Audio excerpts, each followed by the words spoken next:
Hi, hello friends. Welcome back to Raven's World channel. Today you are going to listen a story about two boys and their names, and they helped to find two new words to their kingdom.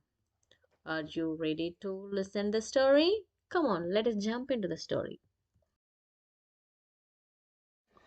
So, before birds were birds, a boy named Yes lived in a small village that was in a small kingdom. He was very good at everything. That's why his name is Yes. And yes, he is the best at everything. He's smart and most liked person in the village. Yes also had a brother. His brother's name is No. Well, they have a rivalry. Yes, No. And No was very jealous of his brother because everyone liked him and everyone asked him for help. So, so taking advantage of this, Yes would always go help everyone that asked him his help, and he liked it when he made No irritated when he sees everyone asking his brother help but not him. So he's make irritating him.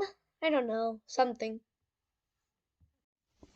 So one day, Yes and No's father, guess his name. Okay, that's his name. Went on a long journey and left his two sons, in charge of the animals.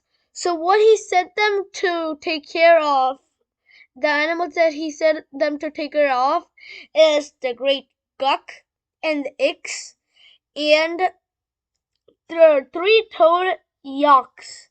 Keep in mind that these animals that I will not be repeating the name because I do not want to not say them right. We're very old animals and we say them as different names right now. And Snow didn't want to get bothered, so Snow went down to the lake and threw stones. So after a few days after his dad left, Yes said his brother No to watch the three-toed yak, which looked like a llama, while he went to wash them, while he went to get some food to eat. Instead of doing what Yes said, No laid on the ground, closing his eyes, shutting his eyes, just chilling, just vibing, while the yak were running away somewhere. And where they were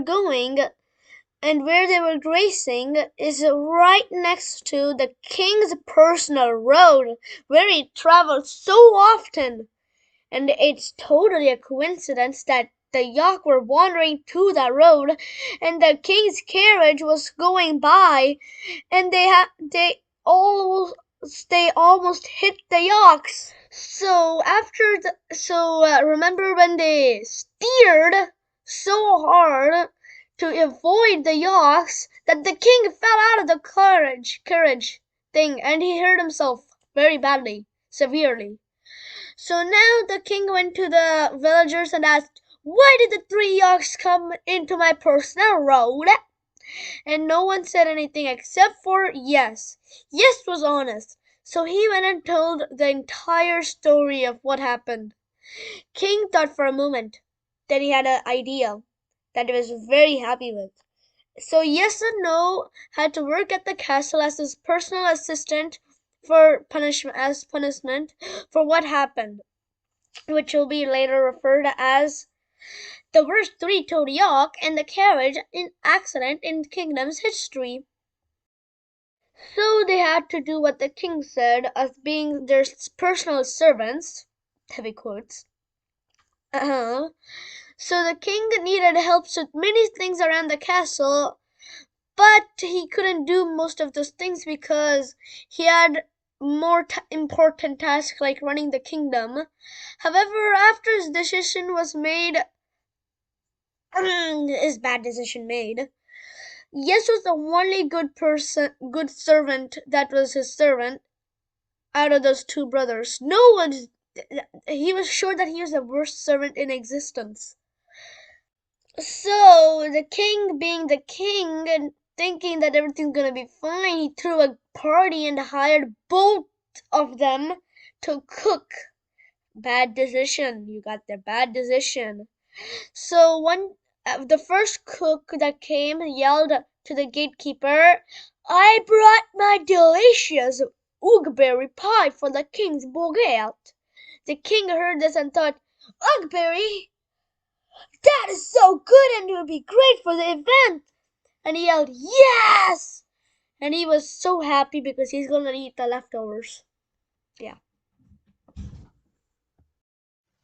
So he asked Yes to go get the Ugberry pie. So after that, someone came and said, "King, I made grooky soup." He said the king didn't like grooky soup very much, and he knew exactly how to get rid of it. So he asked, "No!" He yelled. Then asked him to go get the soup. But he dropped the soup immediately as he touched it, and the king couldn't even smell it. So this went on for hours and hours. If a king liked a dish, he said yes! And if he didn't like the dish, he said no! So the no could destroy the food immediately as he touched it. Special ability. So pretty sure the kingdom thought of this. So if a king does something, the loyal subjects also do something. So if they didn't want a potato, they'll say no. If they want some offering, they say yes. And ever since that, in that small village, in a small kingdom, yes meant yes, and no meant no. Yes, this is a real story, and no, this is not fake. The end.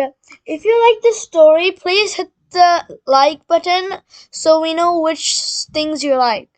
Also, if you like this video, share it with your friends, subscribe, and hit the notification bell. Also, if you like these stories, you can watch more stories like this from our story playlist. Thank you. Tata. Bye bye. Dun-dun-dun.